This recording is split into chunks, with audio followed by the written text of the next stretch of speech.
on the sidelines for a long time. Now I'm finally getting in the game. It's about time. This is my time. This is my time.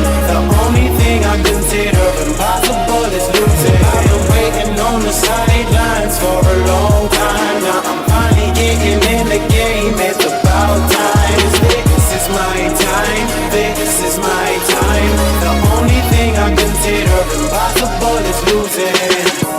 On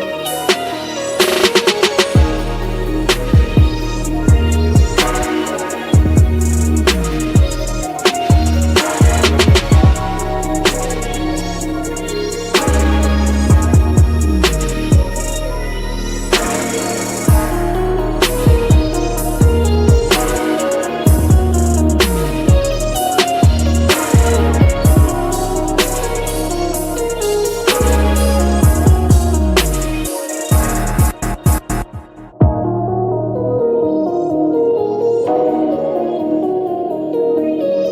time. Now I'm finally getting in the game. It's about time. This is my time. This is my time. The only thing I consider impossible is losing. I've been waiting on the sidelines for a long time. Now I'm finally getting in the game. It's about time. This is my time. This is my time. The only thing I consider impossible is losing.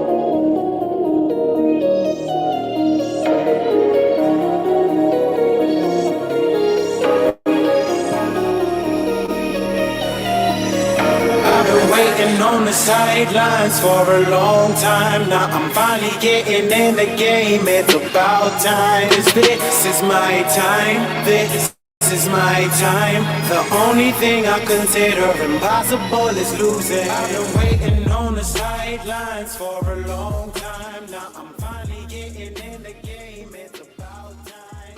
This is my time. This is my time. The only thing I consider.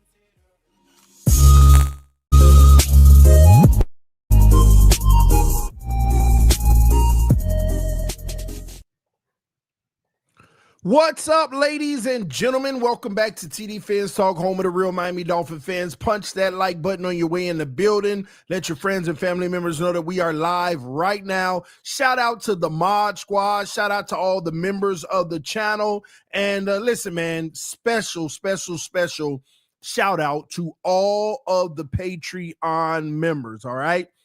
We've been growing on Patreon. Thanks to each and every one of you.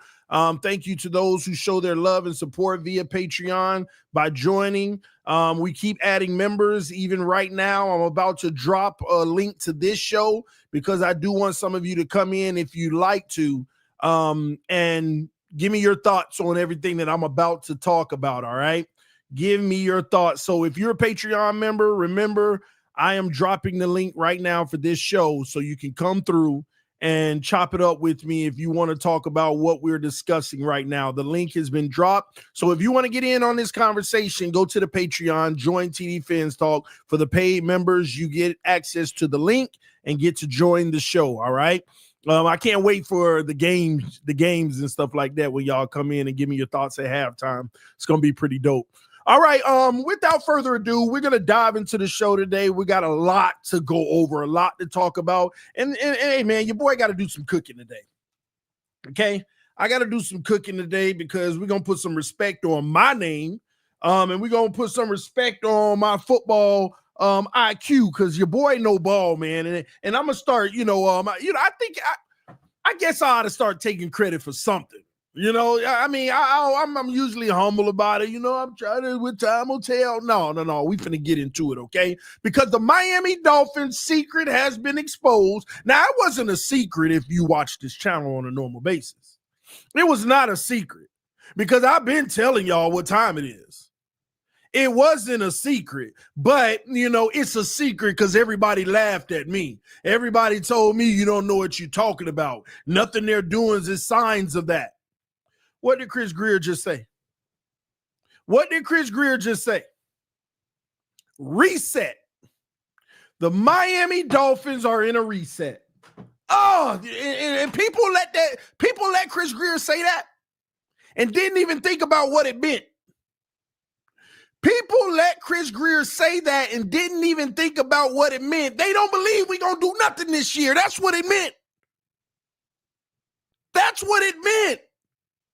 You think any general manager that uses the words out of their mouth that they reset, think they gonna win? Well, you know, the locker room believes that they're good and they're gonna do something special, so I have to believe it. Yeah. I told y'all. Matter of fact, shout out to the homie CB83. But I remember I got into a real extensive debate with him. I said, we're not rebuilding. Rebuilding is tearing it all down and starting from scratch. We are resetting. No, this ain't no reset. We're building on to. No, I told y'all we were resetting. People arguing, hey, even though Mark Kelly, we had this conversation. I said, man, this is a reset. We turning out all the money and the old talent, and we're starting to reset this whole thing every year. And this is also what I told y'all. We're going to lose key players and bring in solid players, but at a reduction. And they're going to slide this up under the table where you don't even realize it. But I'm sure you realize it now. And the man himself, the man, the myth, the legend, Chris Grier came out himself and said, this is a reset. But I'm not going to hamper on this too long, but where all them people that told me I don't know ball and I don't know what I'm talking about. This ain't no reset. You just being negative. Yeah, y'all ain't never going to be nowhere to be found in these moments. Ever. I don't get up here just to say things. Now, I might be an overly zealous fan on AFC's roundtable. I might even throw a few things that's you know, or it may be exaggerated on Fourth and Forever, but I don't get on here and lie to y'all. I never have. This ain't no caricature on TD Fans Talk. I tell y'all the truth every time. Now, some of you may not like it, but I tell you the straight up truth. And that's the reality. This team is in a reset right now, and they're trying to sell it as if they're in a contending moment. They're trying to sell it, and I'm not going to lie to you now. They're doing a good job at selling it. They're doing a good job. See, you know, I think Chris Grier has mastered the art of this, right? It's like, oh, we just signed Tom Brady. Okay, good. Oh my gosh, we just lost Ray Lewis. Oh, hold on though, because we did bring in Willie Gay. So matter of fact, to help you understand what I'm trying to say, get rid of the Tom Brady. Let's just stick with the Ray Lewis. Oh, we just lost Ray Lewis. Oh, but we got Willie Gay and he making plays. And for some reason we don't break down. Yeah, but you just lost Ray Lewis. Now, I'm not saying Ramsey's Ray Lewis. I'm not saying that Teron Armstead is a Ray Lewis. I'm not saying Christian Wilkins, Javon Holland, Robert Hunt, and all that. But you get my point here. This is what we do. And I'm going to tell you why I'm frustrated about it. Here's why. Now, they always got an opportunity to go out there, ball out this year, and shock us all. Oh, my gosh, I never saw this coming. Boy, was I wrong, and I'm happy that I was. But the reality is, the bad part is We have to call it how it is, and officially everybody, all Dolphin fans, come together and admit one thing together. The whole rebuild failed. The one that we started 6 years ago where we had a plan in place, it officially failed. It officially failed. That man used the word reset. Out with the old, in with the new. Reset, start it over. And put new settings on it. That's where the book closes. That first 5-6 years of what we were trying to do officially failed. And this year is the beginning of the new era.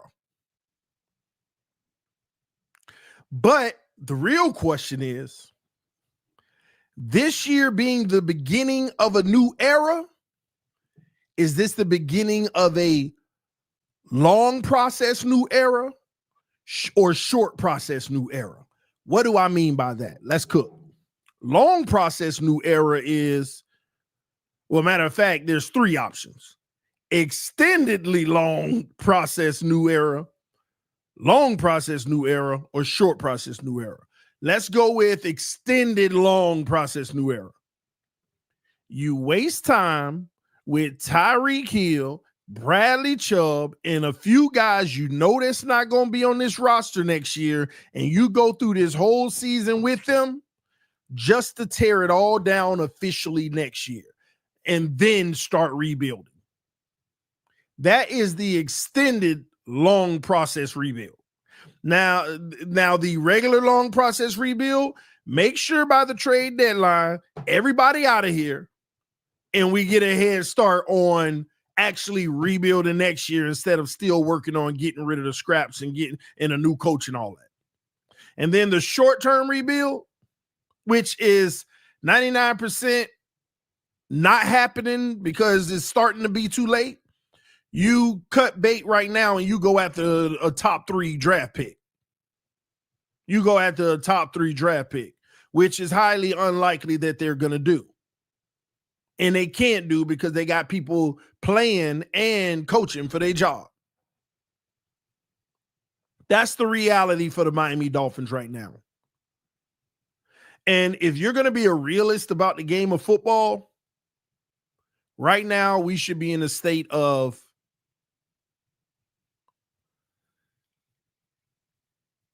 anything can happen. We hope that we're shocked. But no real expectations can go into it. No real expectations can go into it. I keep going back and forth with a lot of people, in my DMs and stuff, and they say things like, well, if we could do this, we could do that, and we could do that. Yeah. We could win 10, 11, 12 games, right? And I always say to these people, it's like, man, every team in the NFL is saying that right now. So do you think if the Chiefs can run the ball, play good football, protect on the O-line, are they going to be better than us? Anybody's going to say yes. Baltimore, if they did those things, would they be better? Buffalo, if they did those things, they would be better. I'd have more faith in Pittsburgh if they were able to do those things, would be better. Bengals, if they could do those things, play good defense and run the football well and protect the quarterback, they'd be better. And when you go all the way down the line, you might actually realize that if every team in the AFC did those things, we might be the 11th or 12th best team in the AFC. This is why it's crazy when people say, if we do those things, we can win this amount of games. Yeah, if you're living in a limited scope of just the Miami Dolphins and act like everybody else is not going to try to be doing the same thing.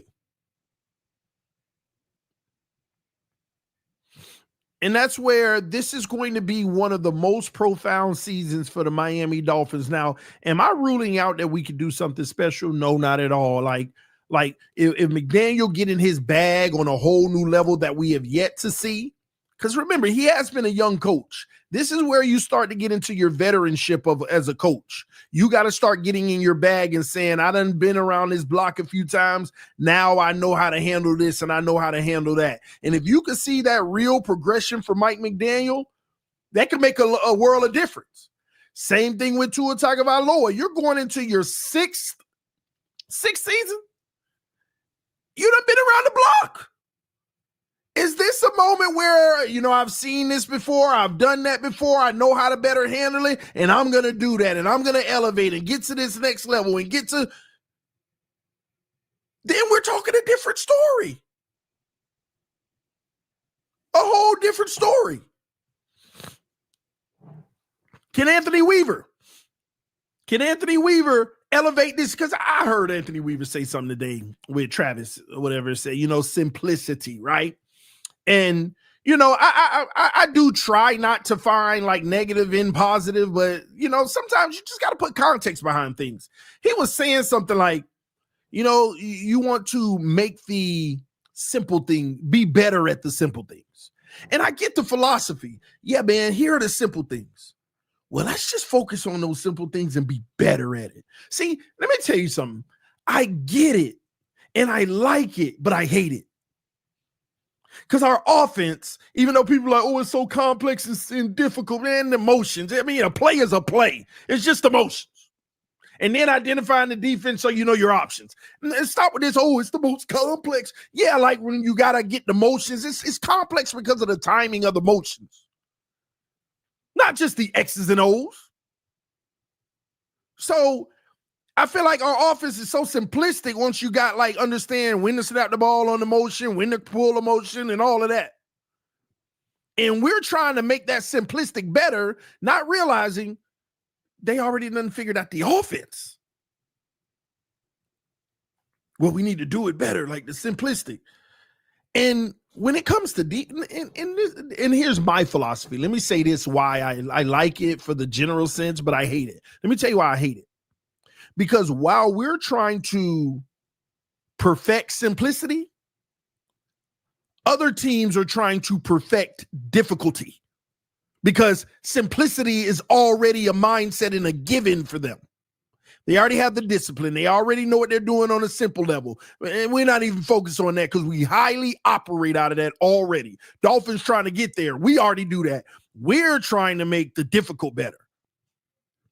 And this is why we're always outmatched. This is why it feels like when you play a great team, it always feels like no matter what we do, we just ain't got enough. Oh, because of the injuries. Well, however you want to slice it, it ain't enough. It's not enough. So this notion of simplicity and stuff, I like it in general terms. But, man, we got to get to that next level this year if people are going to say their jobs and players going to remain on this roster and we're going to do something special. That's what we're asking for this year, ladies and gentlemen, is special. And the only thing here's what's working against us. What's working against us is the fact that we're expecting the Miami Dolphins this year to do something they have yet to do with less talent. Do not give me this notion we got more talent now. You're just fooling yourself. It's less talent. Now, here's where I will give you a little hope. It's less talent, but it might be a little bit spread out on the bread more. But let's butter this bread.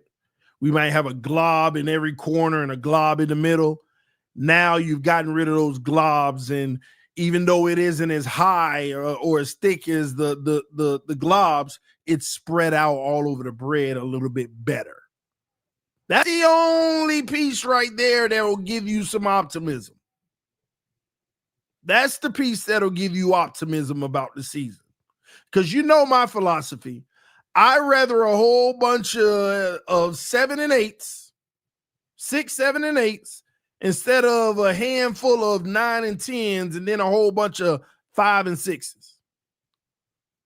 So I think that this team more reflects the 6, 7, 8s with a few nines, not many at all, maybe 2 or 3, maybe. So that is one of the things that gives me a little bit of hope. And we'll see how that works out. But yeah, man. So I don't just say this stuff just to say it. I've been telling y'all that this is a reset. Y'all just don't see it yet.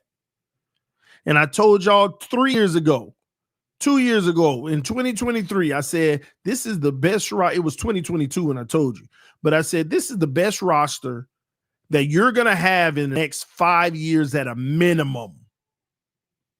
And here we are going into the 3rd year of it, and you're not going to have a roster that good for another 2 years. And I told y'all 2 years ago what's going to happen moving forward due to the salary cap. We're going to start letting go to some of the best players, 2 to 3 every offseason. And we're going to bring in guys, maybe 1 good one and 2 solid ones, but it's going to be regressing at an unnoticeable pace. Like you lose Holland and you get a better safety in Minka Fitzpatrick, but you didn't upgrade at left tackle and you didn't upgrade at the cornerback position. You see what I mean? You downgrade. So 2 downgrades and a slight upgrade. And that's how the next 2 years are going to be. And this is what I was explaining to y'all. So when Tyreek and Chubb is gone, the people they bring in next year, he's real solid. Oh, but that ain't going to fill up Tyreek's shoes, obviously, because we had some of the best players in the league at certain positions. But this was always written. This is what it was going to be. And I see the comment in the chat, Patrick Paul is a beast. Yes, he is, but he is not a Teron Armstead until proven otherwise. Shout out to Cedric with the donation, said, we just need to move the stadium to Broward and be Broward Dolphins. Oh, man, get off them burial grounds, huh? Is that what it is? Oh, man. Jose said, if they don't expect to do anything, do you think there's a chance Greer might come back next year? You know, that's a loaded question, man, because I'm starting to feel like Greer more and more is going to be here for the future, because if he's resetting now, like, you're resetting. They might have already gotten the green light last offseason. Hey, we're going to reset. Like when Stephen Ross put out that I value continuity, whatever crap over anything, like keeping guys together. At that moment, what we all don't realize is that could have been the moment that says, okay, I'm going to keep y'all together for one last hoorah. And the hoorah is 3 to 4 years, 2, 3, 4 years. Let's reset this and try it again. See, we're over here thinking in a simplistic level of, oh, this is the last year, they got to prove it. Maybe, but maybe not. Maybe it was, I value continuity. Chris Greer's coming out saying we're resetting. That's what you're supposed to say next year, but you're saying it now. That makes me feel like, whoa. Did they already get the green light to go ahead and start reforming the team for the next few years and build another contender? Well, let me not say another contender, because we ain't been a contender the last several years anyway. Not a real one. So this notion of Greer and McDaniel, I don't know, man. I'm starting to feel like, yeah, the boy might got a green light. They might already got a 2-year plan to keep going, and maybe 3. And truth be told, that could easily be sold because, well, they can make excuses for themselves. Stephen Ross can make excuses. He can say, well, to be fair, we gave McDaniel a team that he didn't pick, and we had to work through that while he got his own guys. Now let's reset and do it fully the McDaniel way. See, oh my gosh, I'm depressing myself right now. But it's highly likely. It's highly likely that that's what actually could be going on right now. And we all like, oh, it's do or die this year. I have moved my expectations down. My expectations were win a playoff game or somebody need to be fired. Now I'm starting to feel like, hey, maybe all he got to do is win more than 7 games and they all safe. Don't fall off a cliff. And we resetting. Just don't be embarrassingly bad and win 5 or 6 games. Go get your 8 and we'll skate. We'll keep going. I'm telling, like, see, this is another moment right here where people will dismiss it, but don't dismiss the logic that I'm giving to you. I'm not saying that's what's going to happen, but this is what this channel is about. Do not dismiss the logic I just gave you because it makes perfect sense. Why else would this man come out and say, we reset or we're resetting? You don't say that unless you're being allowed to actually reset. And resetting isn't just a snap of the fingers. That is a process because you're weeding out certain players in contracts. And you're not fully reset until Tyreek is gone and Chubb is gone. That's just the truth, the reality. And that's next offseason. And then the team will have officially completed the reset. Just don't dismiss the logic. Because if we see it happen, I'm going to come on live and be like, oh, everybody's shocked. Well, you shouldn't be if you watch this channel. I'm going to say the same thing. You shouldn't be shocked. We floated this as a potential of what's going on. I'm telling you, just look at it. It makes sense. I guess I'll be watching the games. I'll be back when they're fired. Listen, again, I'm going to always watch the Dolphins because this is the NFL. Special things happen. Shockers and wow, I can't believe how good we're playing. I don't know. I'm trying to grasp on straws, but you never know. You never know. But that's what I think is going on in this situation. All right. Another piece to all of this, something that I wanted to bring up to y'all is crazy how the national media, ESPN, and all of these outlets and even big time writers writing articles now, you know what they writing articles about?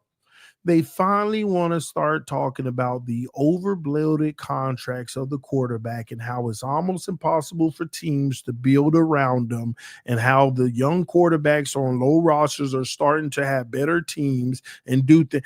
Who been telling y'all that for 4 years now? Who been having this, actually 6-7 years, but really hammering it in? Who been telling y'all this for the longest? And who also told y'all year after year, they ain't going to catch up for 4-5 years? I've been telling y'all this about the quarterback position, and everybody keep getting stuck. What, you were supposed to let your franchise quarterback go? Yeah. Yes, you are. You stand for something or fall for anything. People don't ever want to consider the long game. The only quarterbacks you pay top of the market to are quarterbacks who can carry. Elite quarterbacks that can carry are the only ones you're supposed to pay the top market to. Giving me this mess, but the market's the market. And somebody wrote an elegant article today that basically said, we just paying quarterbacks to pay them now. It's ridiculous. We're just paying them to pay them. And it's screwing everything up. Yes, it is.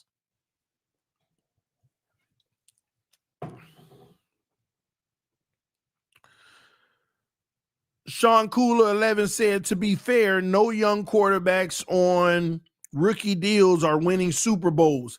Here's what you actually got to be fair about. Who is winning them? Elite quarterbacks. And the point that I'm making, these young quarterbacks are taking up 5 or 6 playoff slots every year. There's about 5 or 6 quarterbacks on rookie contracts taking the playoff spots every year. Almost half of your playoff seeding is on a rookie quarterback contract, and it just keeps on revolving. We had 2 new ones added last year, Bo Nix and Jaden Daniels. Might even be more. I just remember those 2. It's going to actually start getting worse. It's going to start getting worse. And what did I tell y'all about Micah Parsons in Dallas? I said they ain't gonna do it. They gonna give him the money. Dallas gonna pay him. They gonna cave. But I wouldn't if I was them. Everybody like, oh my gosh, Dallas got fleeced. No, they didn't. No, they didn't. That man got paid $47 million. You paying Dak 60. You already screwed up with that. CD getting 40. Do you not realize that would have been more than half the cap on 3 players? Now, I know the way you structure it, well, I can do less this year and a little more day. It all evens out at the end over a 3-4 year span. It's still going to hurt you. Building up dead cap just to keep on. It catches up to you. Y'all ignore this stuff and y'all keep listening to these salary cap ain't real. Well, if it wasn't real, Jerry Jones would have gave him $80 million and kept him.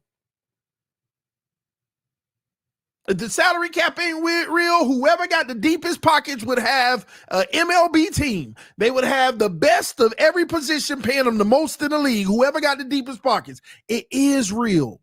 The manipulation of it is debt.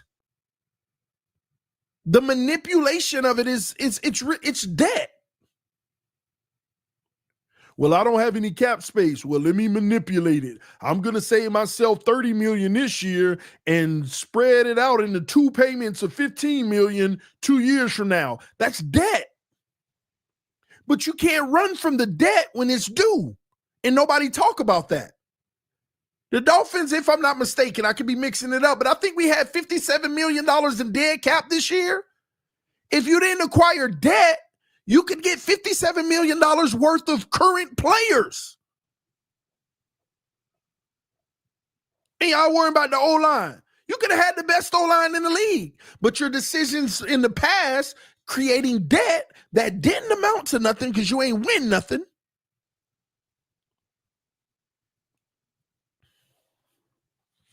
It all catches up. So stop paying attention to this game and just the X's and O's. This is a deeper game than X's and O's now. It used to be X's and O's. The highest paid quarterback used to make $12 million a year.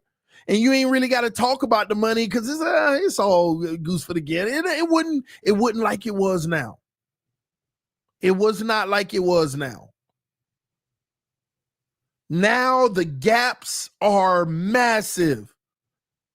A running back making 10, a quarterback making 60, 600% more. Back when quarterbacks was making 12 million, the running back was making 4. That was a 300% more. It's a difference.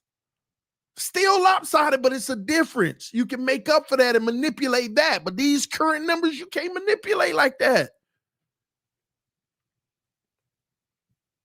I keep telling y'all, man, Philly build up like that. Philly knows in 2027, 2028, Philly going to drop off the face of the earth. But they're going to be back in 2029. See, they got the formula now. They know.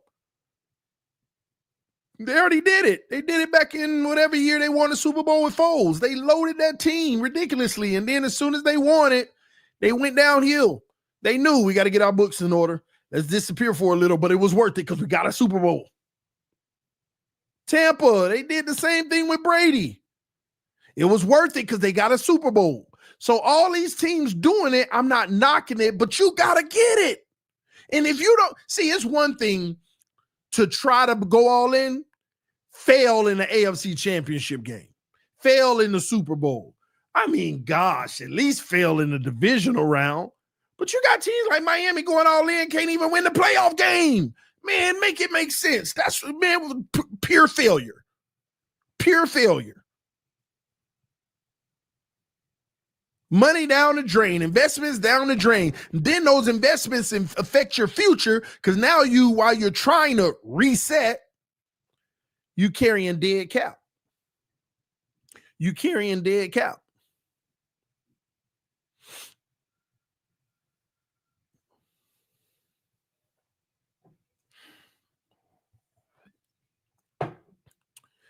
where the Miami Dolphins went wrong, and I hope they don't do it again.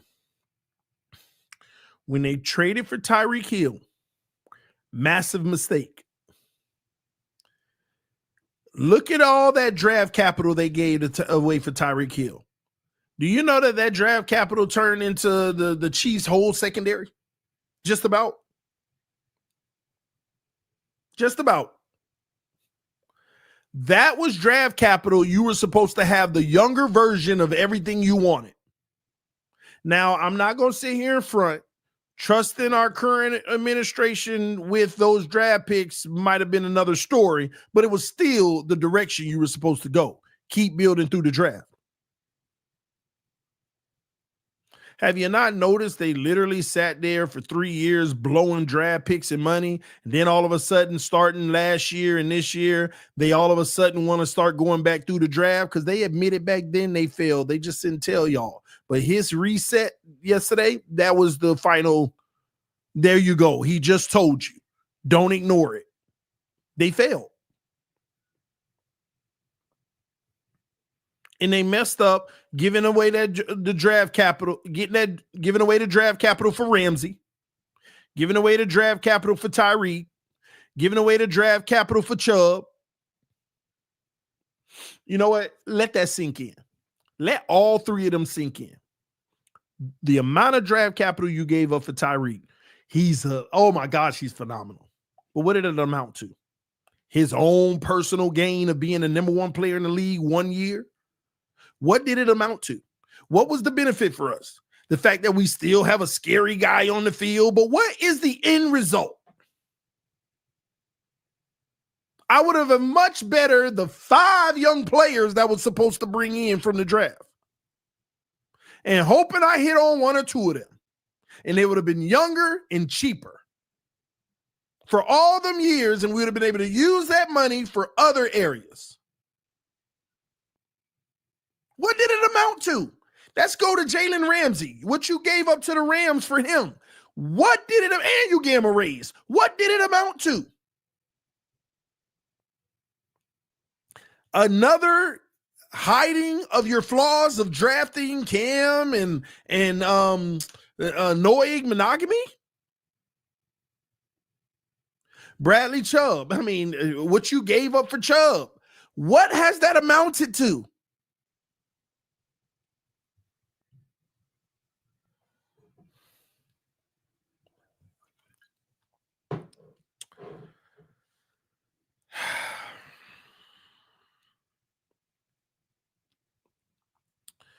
F them picks. Yeah, you're right. I was screaming at myself at the time. I needed hope from wherever I could. But the truth of the matter is, we got to go back to the behavior of why they went all out to begin with. Because they wanted to prove a certain somebody wrong and prove that they can win with another coach. They wanted to get the whole Brian Flores stigma out of their environment and show that he was the problem, even though you went and got a roster that was 10 times better than his and only netted 1 extra win the whole time. You netted 1 extra win. Make it make sense. And it's our fault. We the one gave him the pass.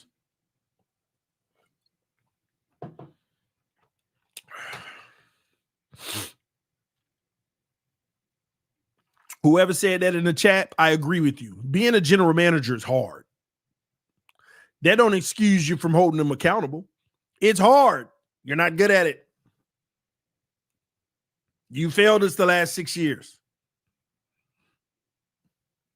I'm not saying I would have been any better, but he ain't doing it. He's not. He hasn't been successful.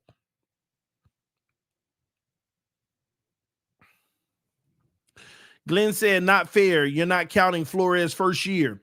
Well, Glenn, we're going to be fair and not count Flores' first year. Why would you count a year where you intentionally are trying to lose? Even though he was trying not to. But you strip his... Glenn, it is fair. Stop. Come on, man. Are you really going to say it's fair? It's not fair if we don't count Flores' first year to make McDaniel look better? Are we really going to do that? You want to count Flores' first year? Is that what you want to do? And hold that against his resume, even though we could argue it was still impressive based off of what he had. You count McDaniel first year. The man had a stacked team. Why wouldn't I count it? If Flores had that team, I would count it too. Are you kidding? Yes, you're going to count McDaniel first year. Look what the man had on the roster. 10 times better. It was the team that was supposed to compete for a Super Bowl. See, some of y'all showing yourself right now. We're trying to be fair, aren't we? You're really going to hold Brian Flores year one against him? Really? Wow. Some of you just exposing yourself right now.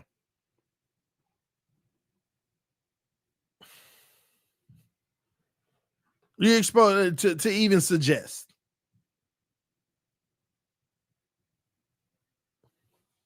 Knowing half of y'all that's saying that right now, we're number one on the tank for Tua train. Stop it. Stop it. I wouldn't dare count Brian Flores' first year as a head coach to compare him to another coach that came in and had everything he almost needed to his disposal. And guess what? He had a better O-line than Brian Flores. Every aspect of that man's team was better than Brian Flores' team. And we want to compare them knowing that we were intentionally trying to tank. We had traded Laramie Tunsil. We had went and got Josh Rosen. The man got an open lawsuit saying they were trying to pay him to tank. You got a head coach working against the entire organization. And we going to count his first year. No, we ain't doing that. We ain't doing that. Yeah, exactly. Flores had no real talent his first year and was still more impressive than McDaniel. I'll do you one better. He had no real talent so much that his theme was takes no talent. Y'all forgot? Y'all forgot about TNT? His motto, the TNT wall, takes no talent. Telling these guys that didn't even belong in the NFL, it don't take talent. And as far as I'm concerned, he proved that. He proved that.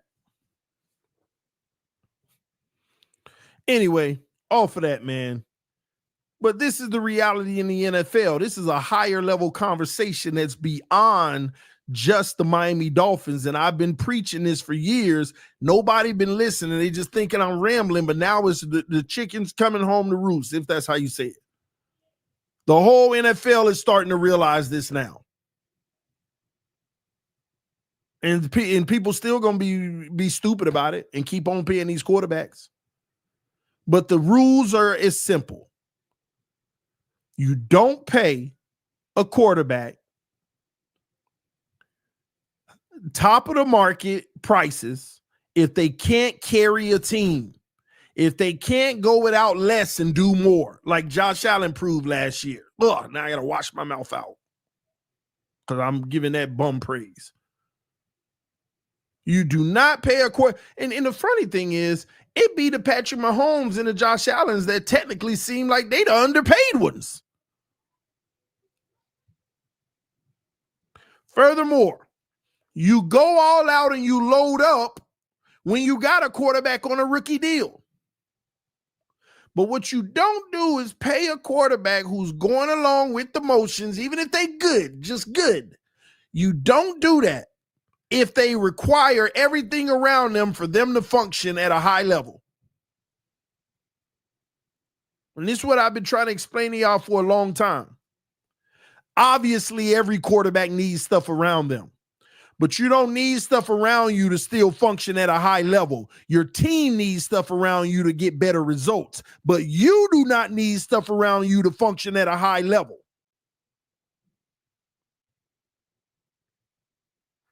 It would be clearly obvious, man, this quarterback balling, but he ain't getting no help. And we around here arguing about quarterbacks that contribute to losses.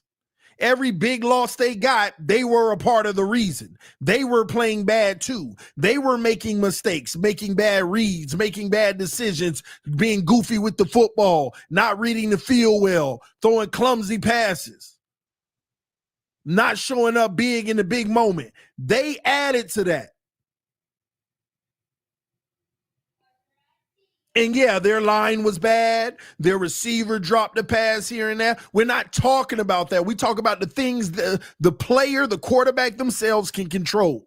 Y'all love to focus on all the passes that was dropped and the running back who fumbled and the defense that gave that up. Everything that was not the quarterback. But what could the quarterback have done better? That's all you need to focus on. And if that's a whole bunch of stuff, that ain't a guy. And if you ain't learned the rule yet in this league, if you don't have one of those guys, you need one. And I tell y'all, man, listen, I'm going to say this till I'm blue in the face, and y'all can ignore it all you want. But let me tell you something about the end game of the NFL. The worst quarterback that you can have is one that is good enough not to be good enough.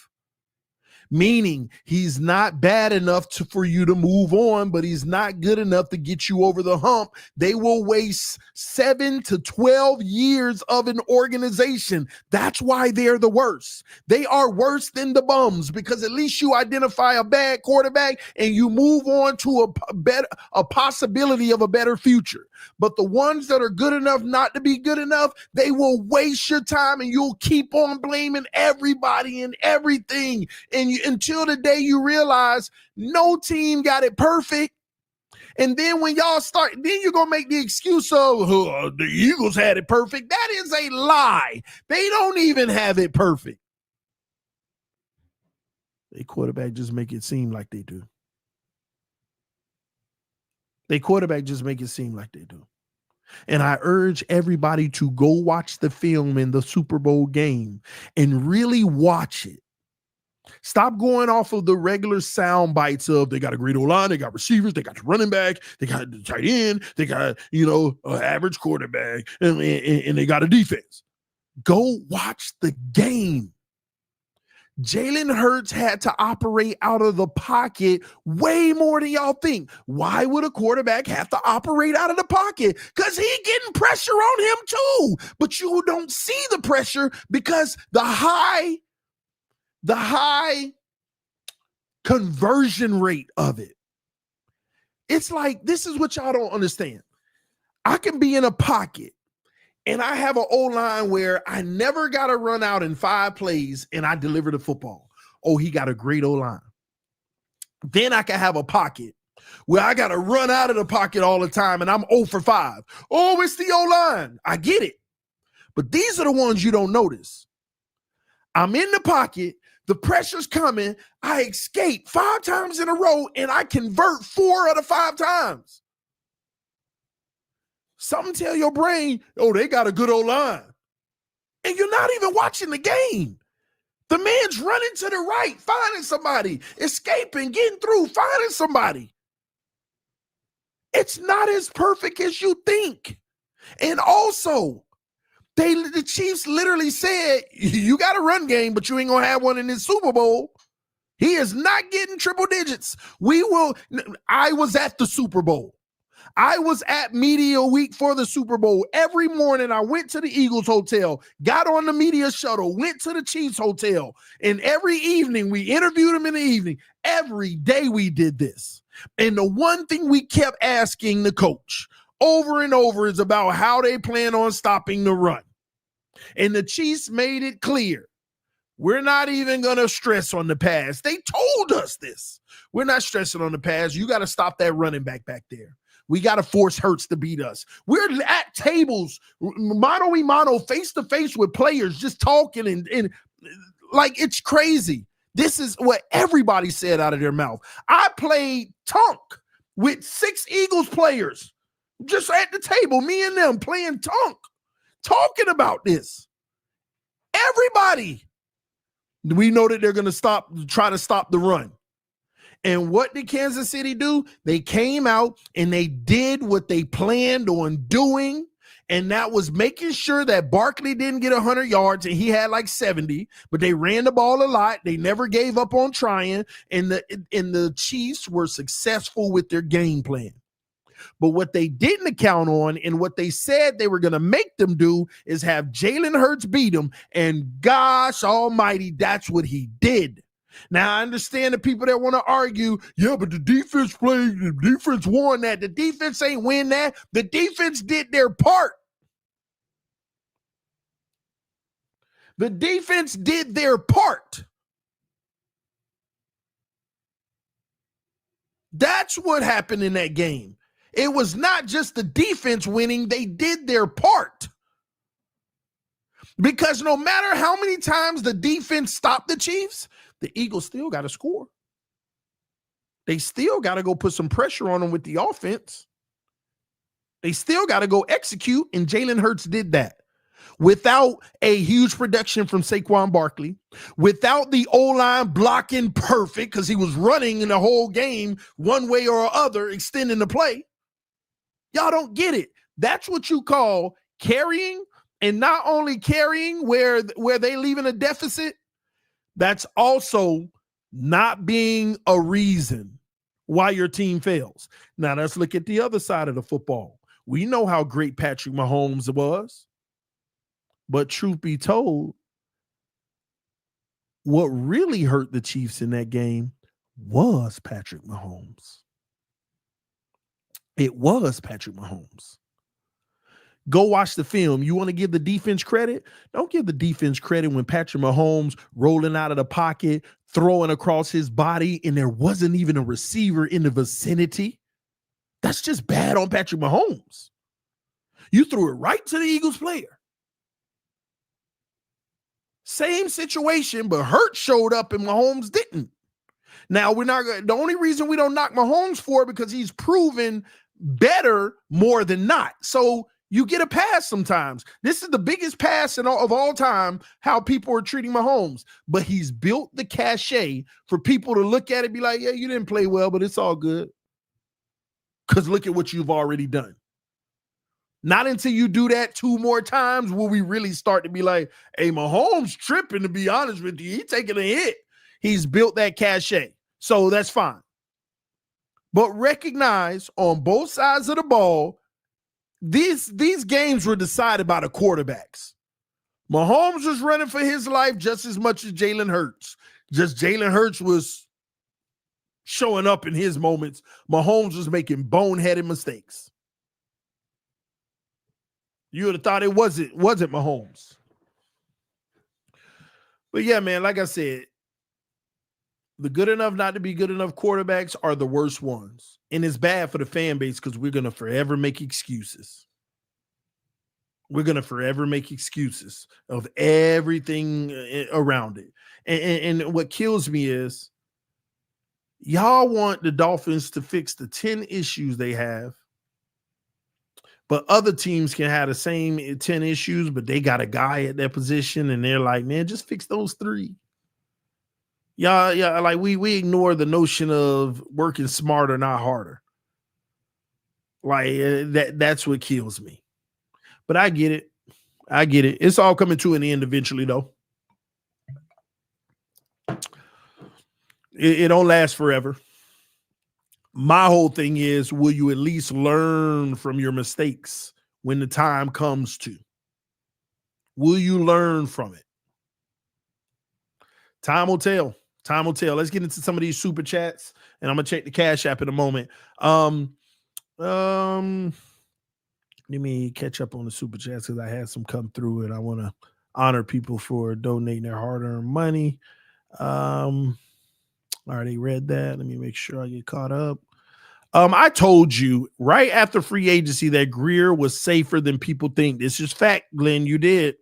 If his job was on the line, he would have spent money and made more trades.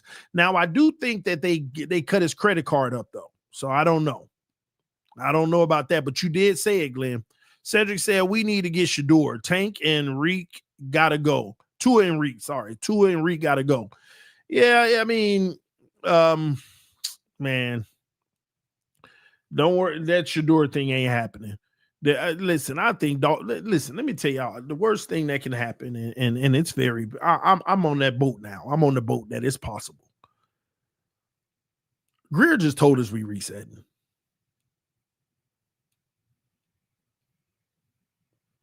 They might be resetting around Tua. I told y'all the worst you could have. It could be transforming right in front of our eyes. It could be a reset right around him again. Because remember, the new culture. We got guys, 30 guys practicing after practice. And, it's brace yourself, man. Y'all should have took Shador. Yeah, shoulda, woulda, coulda, but didn't. It is what it is. Nah, TD, he's got crazy cap. I don't care how we did them contracts, but if Lane Johnson retired, they have $100 million in cap space and got all young talent. Now, there's only one cheat code. There's only one cheat code to everything that I'm saying. And it's rare. But the Eagles do have this. You got to hit on your draft picks 2 times more than anybody in the league. And the Eagles do. You got to be an exceptionally elite drafter. And the Eagles are. That's the only cheat code. It's the only cheat code. So if you draft 7 players in the draft, you don't just hit on 2. You hit on 3 or 4 every year. Even if it's a really, really good depth. You hit on 3 or 4 every year. And when I say hit on them, you hit on them. You hit. Without question. It's the only cheat code. And they got that working in their favor too. So yeah. All right, we got another super chat behind on the live, but this simplistic versus difficult is similar to the gymnast getting a perfect score, but her difficulty is a possible 10. But Simone Biles slips on landing, but her difficulty is a 14. Yeah, exactly. Spot on. Good analogy. Spot on. And some people don't even understand what you just wrote because they don't understand, numbers like that. They don't understand the numbers. But you're spot on. All right. Let me see if I have any more, and then we'll move on because I got a lot more to talk about in a short amount of time. Okay, so I have not played a good 5 out of 10 Tunk game since Navy. Yeah. We were there. I think I got video of me playing Tunk with the guys. I got video of me playing Tunk with the Eagles players. Do you think Tua can improve, or is he at his ceiling? He already exceeded his ceiling. That's what I was telling y'all at 23. I said, man, I didn't see this coming, but I know why it's here because Tyreek's new. Nobody know how to play this offense, play defense against it. It's throwing everybody off. They scared. They backing up. They leaving the middle of the field open. It's making everybody look better than they are.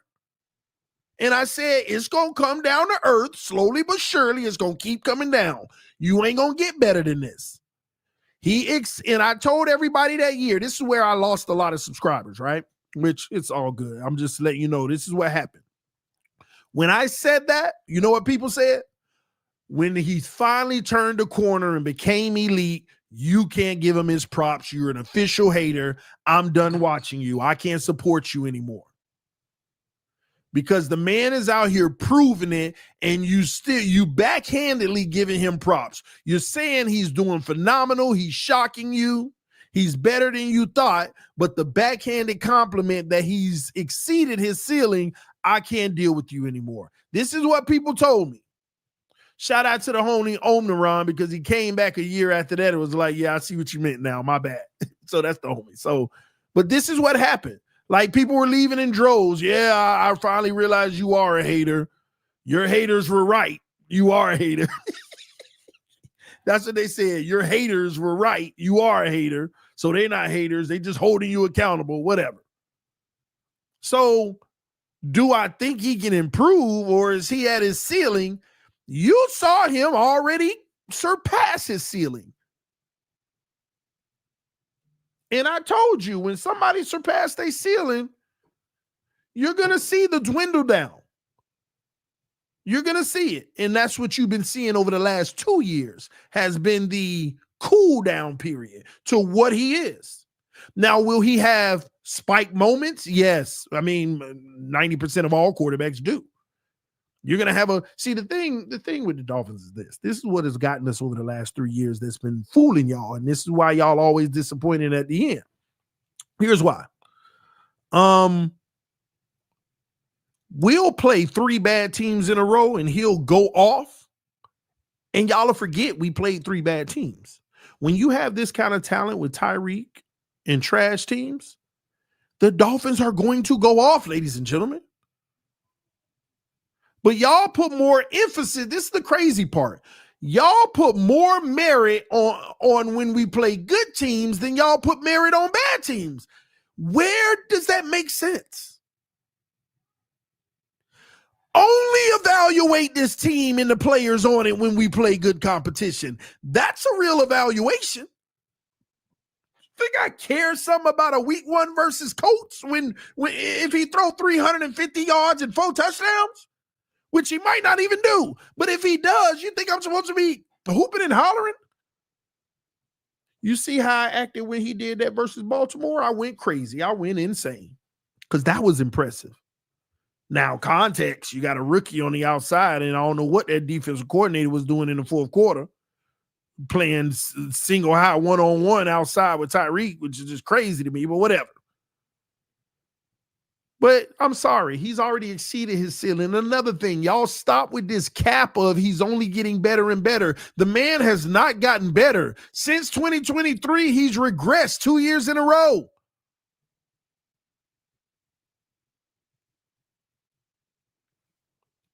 He has regressed. Why are y'all making it seem like he's getting better and better? What is y'all talking about? Wasn't that Weaver TD? I don't know. I don't know how they ran it over there. But anyway. But y'all making it seem like Tua is ascending or something. I'm sorry. He's regressing. Where are y'all even getting this ascending from? No, in all seriousness, there's a lot of people that think he's ascending. That he hasn't cooled down and started to come down. Like, no, legitimate. Never mind. And people are like, oh, well, he got hurt. No. Let's just count the games he played. He's regressing. I'm not talking about the end of the year stats because he didn't play all the games. Go look at the averages and everything. He's regressing.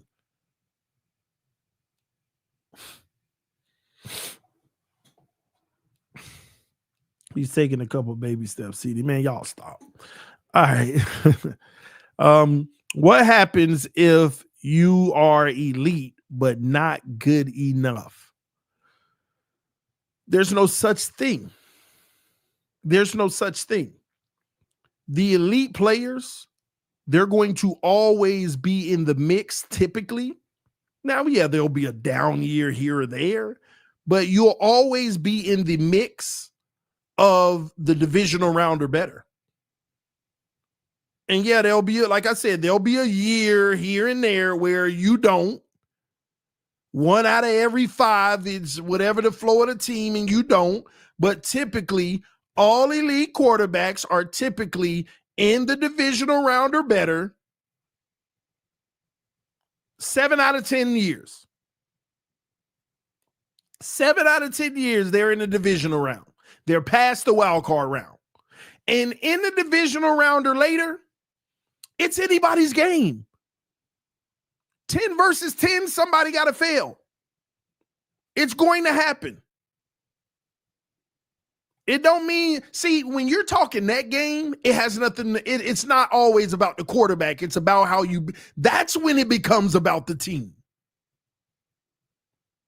That's when it becomes about the game plan and the makeup of the team.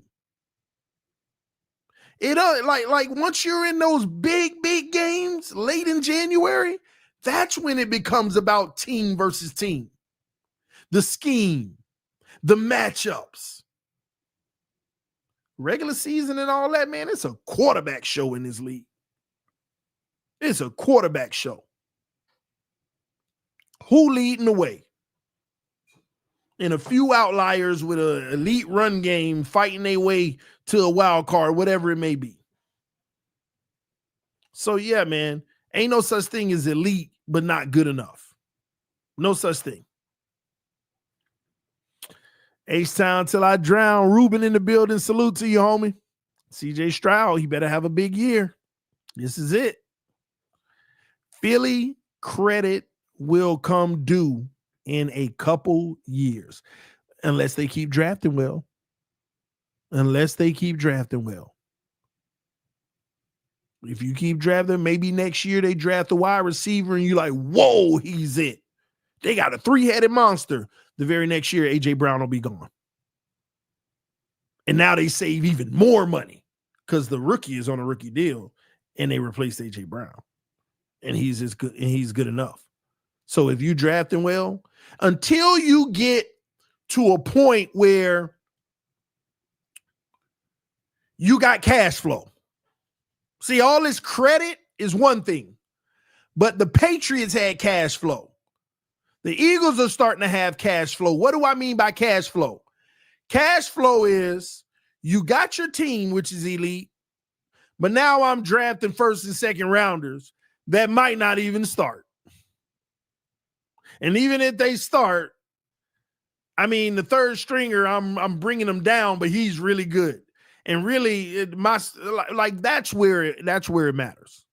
I got a undrafted or a 5th rounder or a 2nd rounder or a 1st rounder who's playing on the bench behind this all-pro. And in practice, did they show me enough to where I can move off of the all-pro next year? He didn't show me enough. We'll give it one more year. That's credit. That's like having a perfect credit score and not even using it. Man, this is a credit card and I ain't even got to use it. That's where you want to be. That's where dynasties are built. Where you got a credit card and don't even need to use it. That's how you build dynasties. And then finally, when you say, oh, that young guy ready, hey, you can go ahead and shop him at the trade deadline, or we'll get rid of him next offseason and get more draft capital. Even make it even better. Get even more draft capital because we finna trade it all pro. That's when you're an autopilot. Oh, I love to be there. I love to be there. Oh, that would be that's where you want to be. All right. All right, real quick. Let me see real quick. Shout out to those who donated to the channel. I appreciate the love and support. I want to double back the other day. The homie Whedon's Raymond sent me a super chat and I missed it. And then he sent me a cash app that I forgot, but he said it's okay. Thank you, sir. I'm sorry about that. I know I missed your super chat the other day, man.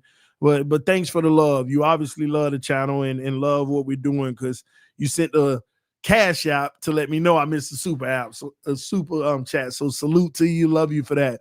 If anybody want to donate, you can always donate via cash app. Banner at the bottom of the screen, $ tdphinstalk. It goes a lot further than the super chats because a lot don't come out of it. Just FYI to save the channel on money. All right. Also, don't forget those who want to sign up for the Patreon. I'm trying to get as many Patreon members as possible. I think we're coming up on 10 paid Patreon members because we started it like 3 weeks ago or something like that. So to everybody who joined the Patreon, salute to you. I appreciate the dedicated support to the channel. You can come on the show anytime I drop the link. Just remember you got dibs. And if anybody else want to support the channel in that way, go to the Patreon, sign up for the paid membership. There's 2 different ones, a $7 and a $10 one. All right. Starting September 1st, we're going to be dropping content for the $7 and $10 one with behind the scenes, my life. But those with the $10 tier, they'll be able to come on the show. All right. So thank y'all again for the love and support. Salute to everybody joining. Those who want to join but can't, it's all love. I love y'all for even the consideration. All right. And don't forget, hit that like button. We just hit a new threshold, 32,600 subs, on our way to 33,000. Let's get there. And we're a week away from football. And a lot going on in Dolphins Nation. I want to quickly go over some of it, and then we'll get out of here. Quick news for the Dolphins. Kendall Lamb, they brought him back. That is a big positive for the Dolphins. He better than a lot of them guys we got. All right. Cam Smith, non-football injury list. I don't even want to talk about it because what's understood ain't got to be explained. But there you have it, man. There you have it. Cam Smith on a non-football. He ain't playing football for the Dolphins. Okay. It's crazy. Christian Wilkins, he could be a Dolphin again. They are opening. Chris Greer said they'd open the door. Anything related to Christian Wilkins, they would never not listen to. So I'm gonna be honest with y'all. When his situation get resolved, he get healthy. Chris Greer gonna put that call. Hey, come on home. I'm gonna give you a few bucks. It ain't gonna be massive. Because he filed a grievance with the with his let go, so he'll probably take a little cheap amount. And because if he win, then the Dolphins obviously don't want to be responsible for nothing, but the Raiders will have to pay, and it's weird. But yeah, man, you never know. Christian Wilkins could be back on this team as early as this year. If we're doing something good and special and we need him, you never know. All right.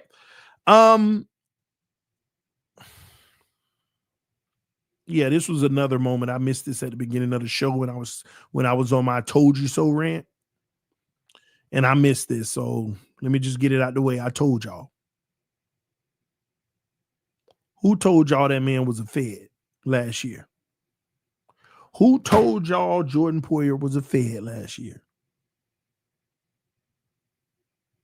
I told y'all Jordan Poyer was a Fed for the Buffalo Bills. I kept telling y'all, I ain't waver. I wasn't laughing. I was dead serious telling y'all that man is a Fed for the Bills. Now he back with Buffalo over there chirping, put an asterisk on his time with the Dolphins and all that crap. I told y'all, man. Knew it from day one. And I'm still upset about that Buffalo game. I was telling people about this today.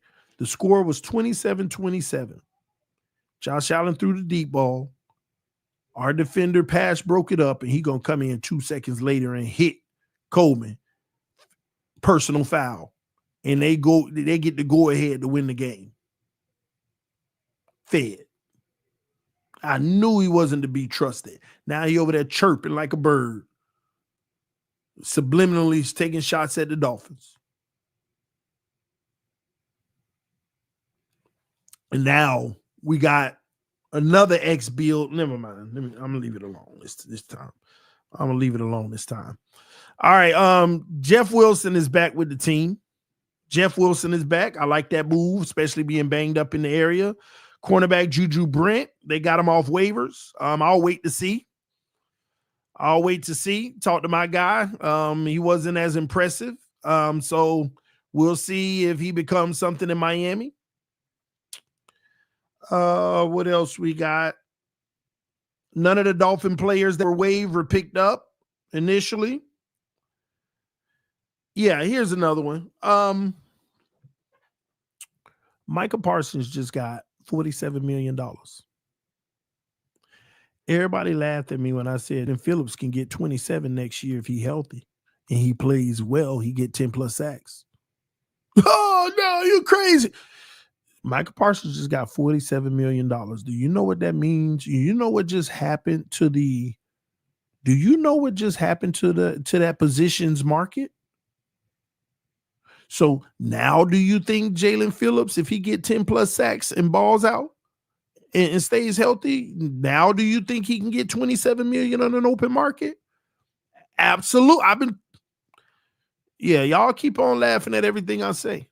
Y'all keep on telling me I don't know what I'm talking about.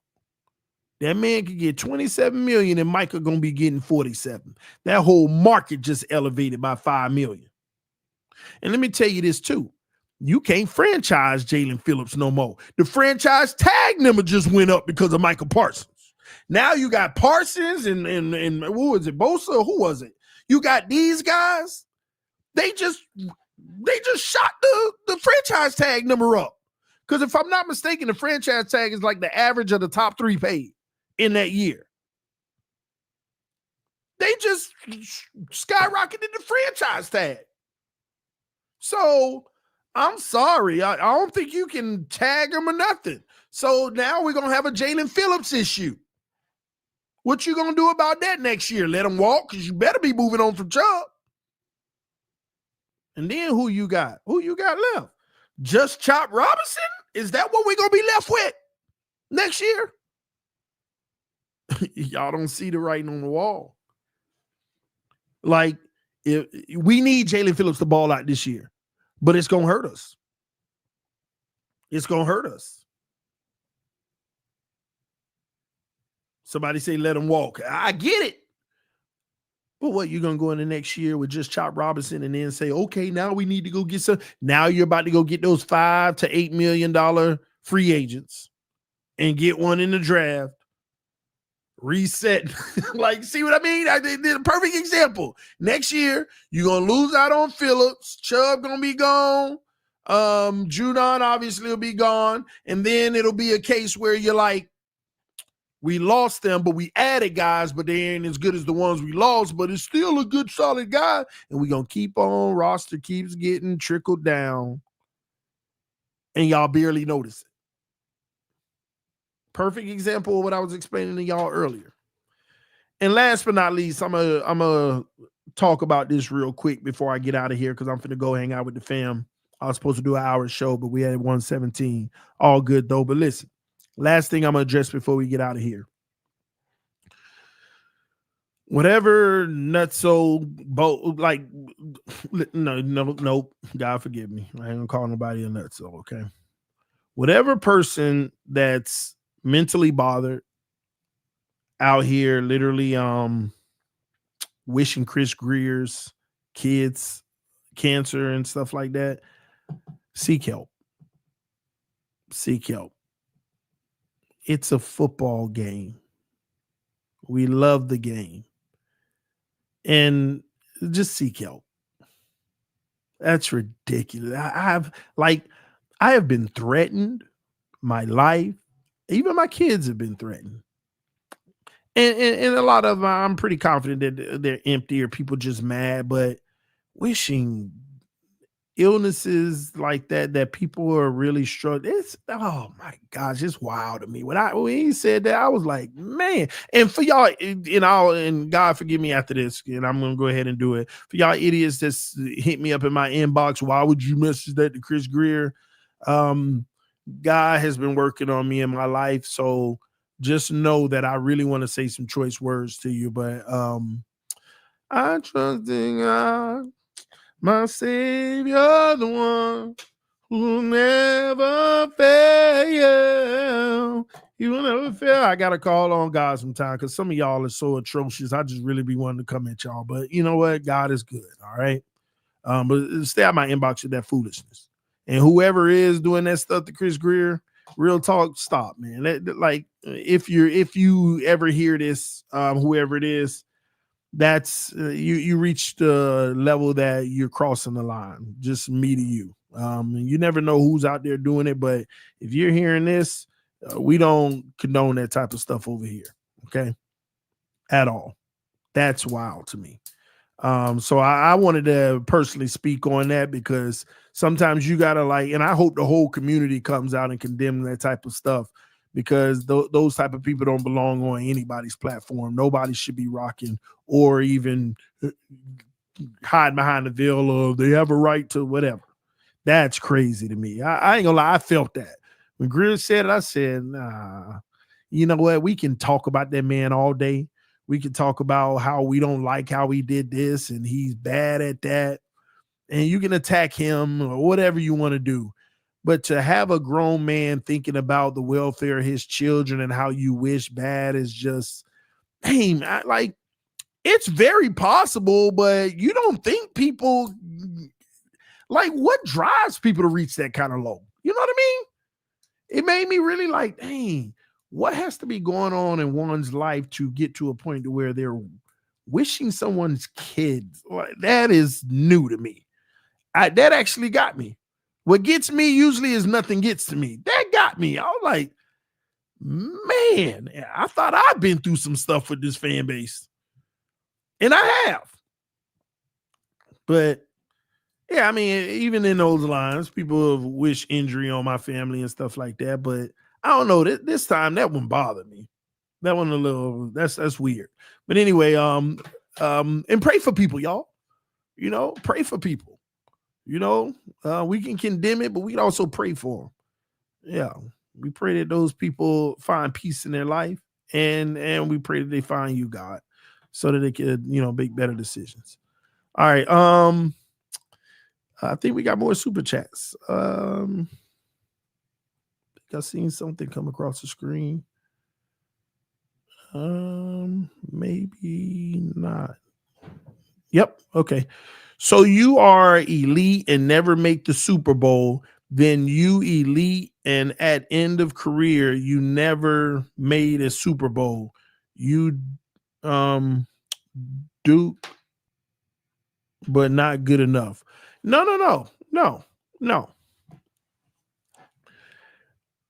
What if I got 8 elite quarterbacks in the league? 8 elite quarterbacks. If Mahomes win all 8 Super Bowls, at a minimum, 3 people never even made it to the game. If you do the math, at a minimum, 3 of them never made it to the game. That don't mean they're not elite. It's tougher at the top. That's why I say the cutoff, you get past the divisional round or better, and you're there 7 out of 10 times, like that kind of ratio, then yeah. 2 out of 3 times, 4 out of 6, 3, 6 out of 9, 6 out of 10. You could be elite. Elite does not guarantee you to win the Super Bowl nor go to it. Elite only guarantees that you have a player in that position that is capable of helping you get there. They're capable of helping you get there. Now you need to build a team around them to get there. See, an average player could get to the Super Bowl. It's just maybe a 1% chance in his career. An elite player has maybe a 30% chance to get to a Super Bowl. That still ain't grand, but it's better than 1%. But an elite player has 100% chance in his career to make it to a divisional round or better. 100% chance. There ain't ever been an elite player that ain't never made it to the second round of the playoffs. There ain't ever been an elite player that didn't make it to the second round of the playoffs. Ever.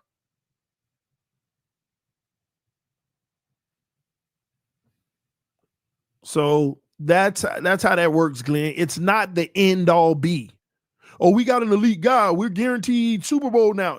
No, it's not guaranteed, but you know that you're going to be in one of those big deciding games that gives you a chance to go. That guy alone is going to carry teams past a wild card round. And on a rare 1 out of 5 seasons, you lose in the wild card or you miss the playoffs. Rare occasions. And it probably wasn't even because of you. Example, Joe Burrow. All right. Anyway, I'm finna get up out of here. Let me see, make sure I ain't neglecting nobody. Oh, we got it. Oh, Crazy Dolphin with the big love. He said, keep up the great work, TD. Thank you so much, sir. I appreciate that. And that's the stuff I'm talking about. Everybody showing love and support. Thank y'all. All right. I get enough hate every day. Flick Short says, sorry, TD, but I'm more excited for Canes than Fins. I get it. There's a lot of hype around the Canes right now. But, I'm going to be honest with the Canes. They beat me into it. Like, it wasn't the Canes that beat me in the submission, but we never had our mojo back since that national championship that we got robbed, where we won the game and then the flag came out 3 years later. And we went all them overtimes and then they won. No, we ain't never been the same. Then they sanctioned us and did all that crap after that. We ain't never been the same. Now last year we got a little bit of it back, like feeling like, hey, we're almost there. But man, let me tell you something. I'm used to the U being the most feared team in all college football. You knew if you were going down to Miami or they were coming down to you had to pray, man. That's what I'm used to. Impose our will, the most dominant. And until we get back there, I'm always this is the fan I am now. I check in week 7.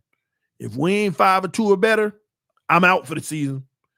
If I come in and I'm like, 7-0, 6-1, we back. Okay, let me pay attention now. That's who I am. And yeah, I've gotten beaten down to that. Now, that's a contradiction to the Dolphins because I should have been gave up if that was the case. But now I have a vested interest in the success of this team. The Hurricanes is like, man, the actual whole NCAA conspired against us. So you can't beat the system.